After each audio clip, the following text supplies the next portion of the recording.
Salam sejahtera, terima kasih karena bersama dengan saya di Nazilin Unity Channel. Seperti yang kita jangka, selepas kedatangan pengambil alihan oleh jabatan khas daripada Bukit Aman dalam kes kematian Zara Khairina, kita tahu pasti banyak perkara yang akan terdedah, pasti banyak kepincangan yang akan terdedah. Akhirnya, seperti yang dijangka, benar-benar berlaku. Kepincangan pertama yang telah didedahkan oleh pengarah JSJ, Jabatan Siasatan Jenayah Bukit Aman, adalah menyatakan bahawa siasatan kes Zara Khairina tidak patuhi SOP polis. Bayangkan, ini satu perkara yang benar-benar membuatkan netizen marah. Bagaimana siasatan sebesar ini yang melibatkan nyawa pelajar, nyawa seorang kanak-kanak, nyawa seorang manusia boleh terlepas SOP yang penting. Kita nak tahu juga apa SOP yang telah dilepasi itu atau dilepaskan itu. Biasanya ianya memerlukan satu SOP yang sangat ketat dan tiada satu orang pun tahu sebelum ini. Tapi kita bersyukurlah kerana selepas masuknya pasukan khas daripada Bukit Aman, akhirnya didapati ada unsur siasatan yang tidak mematuhi SOP polis. Akhirnya apakah tindakan dan apakah hukuman yang mungkin akan dikenakan terhadap polis yang tidak mengikut SOP tersebut? Mengapa mereka tidak ikut SOP? Amatlah mendukacitakan kita. Kenapa tidak ikut SOP? Bukankah SOP itu jelas? Ada garis panduannya. Sebelum kita teruskan ulasan kali ini, jangan lupa tinggalkan komen anda dengan tanda pagar "Kami benci bully". Kami benci bully. Tanda pagar "Kami benci bully". Sekarang, saya perkenalkan dulu kepada anda semua. Ini terapi imun Transfer Factor for Life. Terapi imun yang meningkatkan daya imun badan kita sehingga 400%. Secara umum dan ringkasnya, apabila imun badan kita jadi lemah, apabila imun badan kita jadi bodoh, apabila imun badan kita tidak bertindak dengan bijaksana, kita kena penyakit, kita tidak sembuh daripada penyakit, dan penyakit berakar di dalam tubuh badan kita, lalu kita sengsara dan tak sembuh, lalu mati.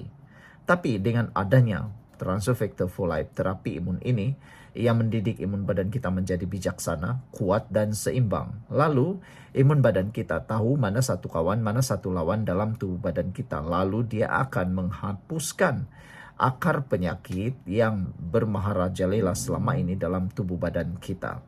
Produk ini lulus KKM, diperakui oleh dokter-dokter di seluruh dunia dan juga halal. Dapatkannya melalui nombor telefon saya yang tertera. Dan ingat, kalau anda sudah berdoa untuk dilepaskan daripada masalah kesihatan anda atau masalah penyakit anda, ini mungkin jawapan yang Tuhan tunjuk kepada anda hari ini. Sila hubungi saya di dalam nombor yang tertera dan dapatkan khidmat nasihat yang percuma. Saudara, pengarah Jabatan Siasatan Jenayah M. Kumar dipetik bernama berkata, terdapat ketidakpatuhan prosedur siasatan berhubung kematian pelajar tingkatan 1 sebuah sekolah menengah agama Sabah, Zara Khairina Mahathir. Katanya, pegawai penyiasat tidak membuat permohonan bedah siasat. Ini betul-betul mengejutkan kita. Bagaimana pegawai penyiasat ini tidak membuat permohonan bedah siasat? Terdahulu, Jabatan Peguam Negara AGC memutuskan untuk mengadakan inkuis berhubung kematian Zara Khairina Mahathir. AGC berkata pihaknya sudah meneliti laporan siasatan yang disediakan polis. Tambah jabatan itu, proses inkuis tersebut akan dikendalikan di Mahkamah Coroner secara bebas dan telus mengikut peruntukan undang-undang. Zara Khairina ditemui tidak sedarkan diri berhampiran longkang di tingkat bawah asrama sekolahnya di Papar pada 16 Julai dan meninggal dunia di Hospital Queen Elizabeth I di Kota Kinabalu sehari kemudian. Keluarganya percaya kes itu melibatkan buli di sekolah dan pelbagai perkembangan yang berlaku selepasnya mencetuskan pelbagai reaksi termasuk dakwaan wujud konspirasi dalam kalangan orang kenamaan. Ia menjadi lebih panas apabila didapati polis tidak melakukan bedah siasat ke atas jenazah pelajar terbabit. Susulan kekecewaan dan kritikan orang ramai, minggu lalu AGC mengeluarkan arahan agar mayat Zara Khairina digali semula untuk bedah siasat.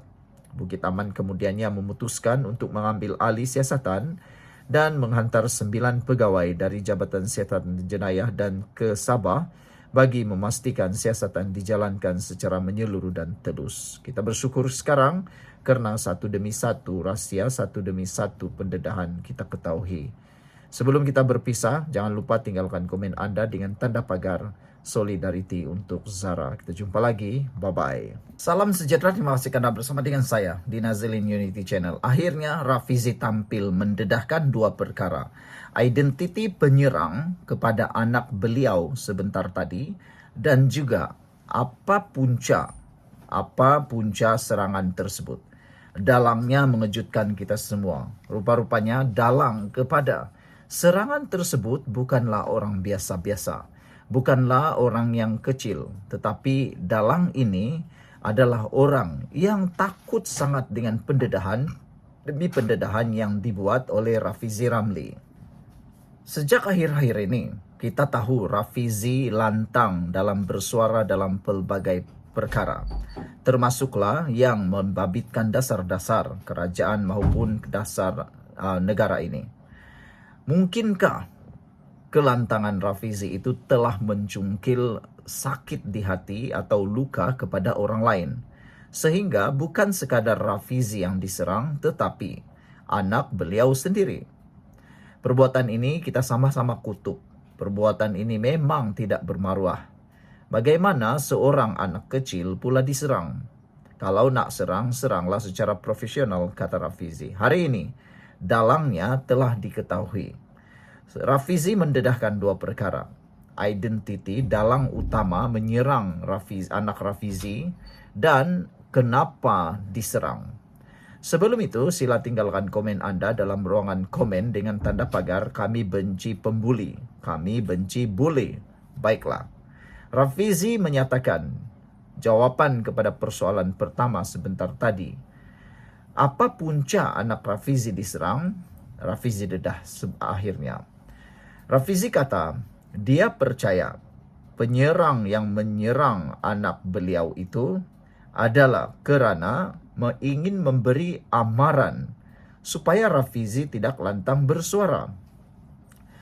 Ramai netizen yang memberikan nasihat dan juga dorongan kepada Rafizi supaya Rafizi tidak kendur dan tidak menjadi takut. Mereka kata, teruskan lantang bersuara, kami berada di belakang Rafizi, kata netizen. Bagaimana pula dengan anda semua?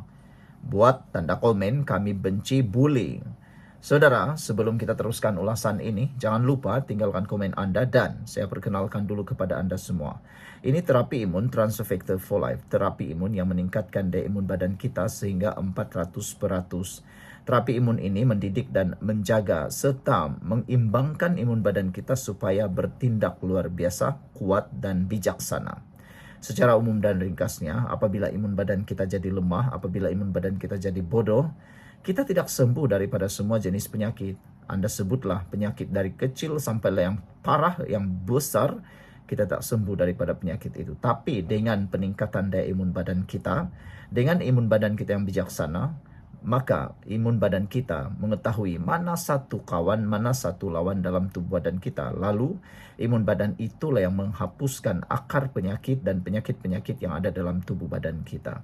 Dapatkan produk ini melalui nombor telefon saya yang tertera untuk mendapatkan khidmat nasihat percuma.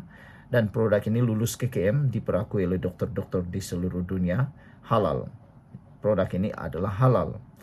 Saudara, kalau anda sudah berdoa lama untuk mendapatkan kesehatan anda semula, mungkin ini jawapan yang Tuhan hantar untuk anda semua.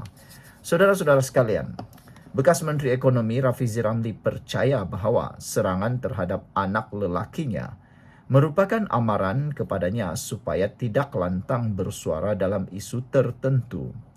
Sepanjang saya menjadi seorang ahli politik berprofil awam, inilah kali pertama keluarga saya menjadi sasaran serangan dan ugutan seperti ini, kata Rafizi. Saya percaya serangan ini adalah satu amaran kepada saya supaya tidak bersuara lantang dalam beberapa isu tertentu, kata Rafizi. Namun demikian, Rafizi kata, sementara saya mengambil langkah susulan untuk meningkatkan keselamatan, saya juga tidak akan tunduk kepada seberang ugutan dan akan terus menjalankan tugas saya seperti biasa, kata Rafizi lagi.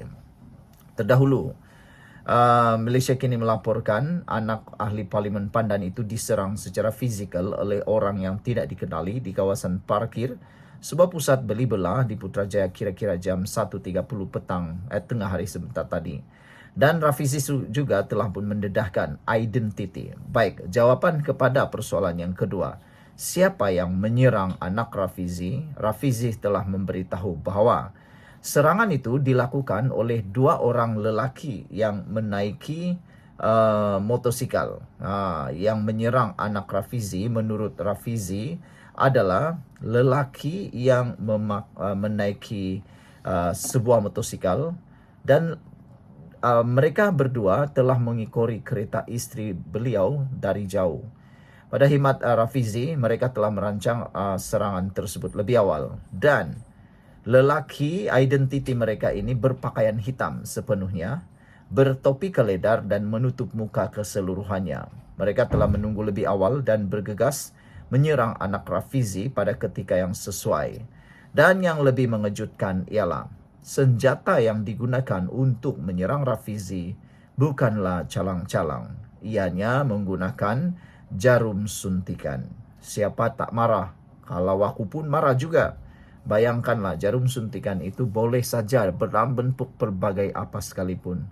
Kita tidak mau membuat spekulasi apa isi jarum suntikan itu, adakah ianya kosong atau berisi. Tetapi yang pentingnya ialah perbuatan ini perlu kita kutuk dan kita harap ianya cepat-cepat dapat diselesaikan. Seperti nasihat daripada Speaker Dewan Rakyat sendiri, yaitu oleh Speaker Dewan Rakyat Johari Abdul menyatakan bahawa Menteri Dalam Negeri Datuk Seri Saifuddin Nasution Ismail diminta memberi penjelasan berhubung kejadian serangan ke atas anak bekas Menteri Ekonomi Datuk Seri Rafizi Ramlee. Terdahulu, Wong Chen daripada PH Subang telah menyatakan membangkitkan yang meminta supaya kejadian itu dibentangkan dapat penerangan di Dewan Rakyat. Perkara ini mengenai anak ahli Parlimen Pandan, kata beliau, yang baru diserang di pusat beli bala di Putrajaya. Ini adalah perkara penting kerana ia menggugat bukan sahaja ahli Parlimen tetapi keluarga kita juga. Tugas utama kita di Parlimen ialah memastikan keselamatan untuk negara dan ahli Parlimen di sini, katanya lagi. Saudara, jadi kalau boleh saya nak minta budi bicara Tuan Speaker memberi sedikit petua dan mengarahkan kalau boleh esok pagi menteri yang berkenan untuk hadir di Parlimen untuk menerangkan atau memberikan penerangan lanjut, kata beliau. Beliau membangkitkan perkara itu sebaik Muhammad Ismi Mat Taib, Perikatan Nasional Parit, selesai membahaskan RMK 13. Mendengar perkara itu, Speaker Dewan Tan Sri Johari Abdul berkata beliau akan menghubungi Menteri Dalam Negeri untuk meminta penjelasan berhubung kejadian yang berlaku. Ini membabitkan keselamatan kita semua. Saya pun tidak tahu apa yang berlaku sebenarnya. Jadi saya akan minta Menteri Dalam Negeri berikan penjelasan kepada saya, kata beliau. Kita pun berharap supaya isu ini dapat diselesaikan dengan segera. Sekian dulu untuk kali ini. Jangan lupa tinggalkan komen anda, tekan butang subscribe. Kita jumpa lagi. Bye-bye.